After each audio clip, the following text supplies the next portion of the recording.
what can cause secondary causes for FSGS? So think of anything that can cause hyperfiltration. So apart from having a solitary kidney, who else can have hyperfiltration? What about sickle cell patients? Sickle cell patients, what happens? They have small sickle cells that are going to go block off the vessels in your kidneys. If you block off the vessels in the kidneys, are you going to kill the nephrons? Yes, you will kill the nephrons in different parts of the kidney. And as a result, is your total nephron number in the kidney going to go down?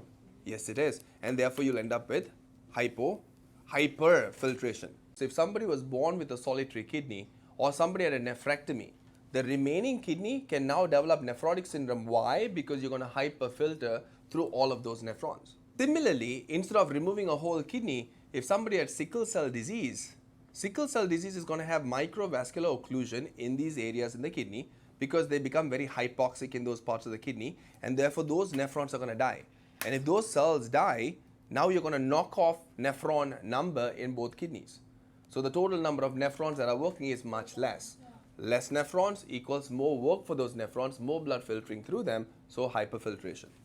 Okay? So when you think of the element of FSGS, you think along those lines. So nephrectomy is one, either you're born with a solitary kidney is another, sickle cell disease is another. What if somebody had two kidneys but was very, very large?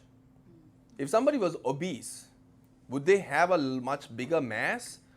Yes, more mass, and they'll have more blood volume. So the same kidneys are going to work with a lot more mass. So again, hyperfiltration.